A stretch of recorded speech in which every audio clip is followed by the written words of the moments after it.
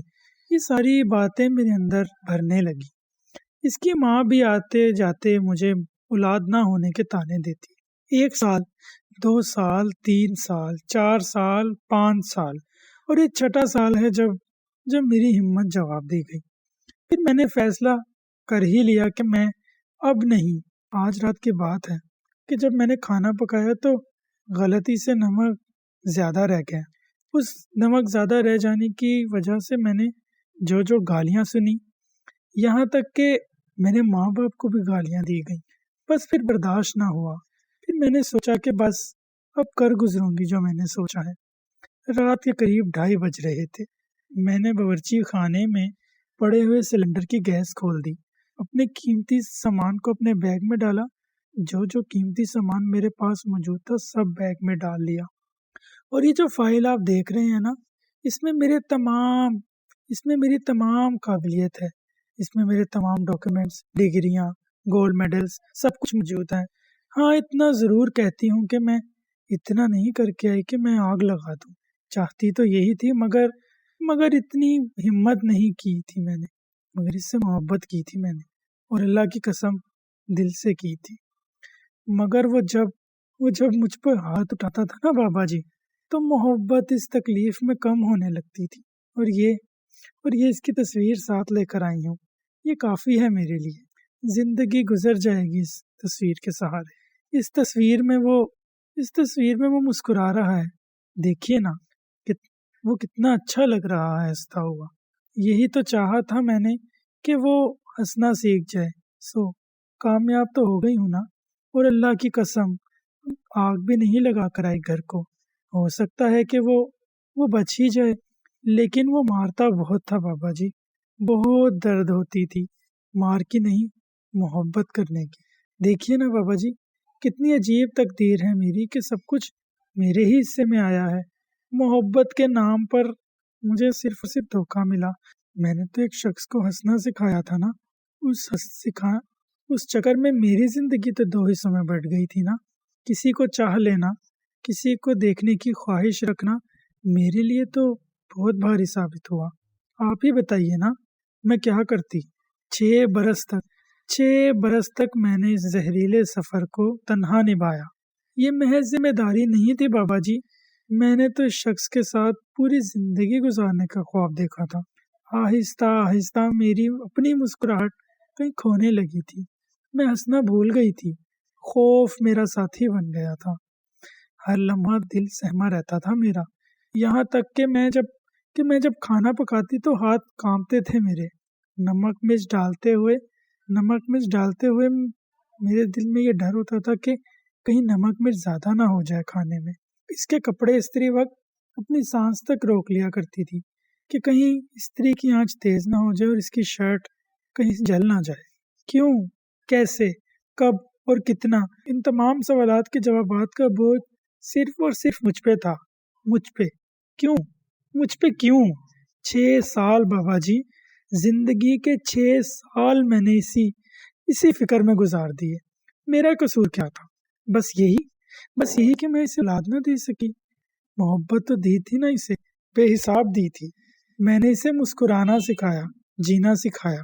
میں بھی تو جینا چاہتی تھی نا، کھل کر، ہنس کر، اس کے ہاتھ میں ہاتھ ڈال کر زندگی کے تمام نشیب و فراز پر چلنا چاہتی تھی، جینا چاہتی تھی، ہنسنا چاہتی تھی، اور آخر اس کے کندھے پر سر رکھ کر رونا چاہتی تھی۔ بچپن سے خواب دیکھتی آئی تھی میں، انہیں پورا کرنے کی چاہ دل میں بسائے رکھی میں نے پڑھائی کی، ڈگریاں لی، مگر ان سب کا حاصل آخر میں کیا نکلا؟ بتائیے کیا ملا مجھے؟ یہ کہتے ہوئے اس نے اپنے ہاتھ میں پکڑی ہوئی فائل بابا جی کے سامنے رکھ دی۔ اب آپ ہی فیصلہ کریں بابا جی، کیا میں درست ہوں؟ کیا اس سب کو بھی درست ٹھہرایا جائے گا جو میرے ساتھ ہوتا رہا ہے؟ کیا یہ کہا جائے گا کہ میں اپنے ہی گھر، اپنے مسکن کو آگ لگا کر آئی ہوں؟ ویسے تو اب تک وہ جل کر راکھ ہو چکے ہوں گے۔ سب یہی سوچ رہے ہوں گے کہ یہ صرف ایک حادثہ تھا، محض ایک حادثہ۔ مگر اب اچانک مجھے ان سب کی یاد کیوں آ رہی ہے؟ میری فائل میں اس کی تصویر کیوں ہے؟ شاید آپ کو لگ رہا ہوگا کہ میں ہوش میں نہیں ہوں۔ میں آپ کا چہرہ دیکھ رہی ہوں بابا جی، وہ زرد پڑ چکا ہے، جیسے جان تک نکل گئی ہو آپ کی۔ آپ کے ہاتھ لرز رہے ہیں۔ مگر آپ ایک بات یاد رکھیے گا، جب محبت کرنے والا ہاتھ اٹھاتا ہے نا، تو سب سے گہرا زخم دل پر لگتا ہے، اور اس زخم کی کوئی دوا نہیں ہوتی، کوئی بھی نہیں، ہو ہی نہیں سکتی۔ یہ درد بس عمر بھر ساتھ رہتا ہے۔ بابا جی کا رنگ ایسے ہو رہا تھا کہ جیسے ان کا رنگ بالکل سفید لٹھے کی مانند ہو گیا ہو۔ یوں لگ رہا تھا کہ ان کے پیروں سے زمین نکل گئی ہو۔ ملائکہ اچانک سیڑھیوں سے اٹھی اور چلنے لگی تیزی کے ساتھ۔ پیچھے مڑ کر نہیں دیکھا اس نے۔ اگر مڑ کر دیکھتی تو شاید نہیں کچھ نہیں تھا وہاں۔ وہ تیزی سے چلتی ہوئی اب ٹرین اسٹیشن کی جانب چلنے لگی۔ اس نے رکشہ لیا، ٹرین اسٹیشن پہنچ کر ٹکٹ کی لائن میں کھڑی ہو گئی۔ جیسے ہی اس کی باری ہوئی، اس نے کہا، کراچی جانے کی ٹکٹ۔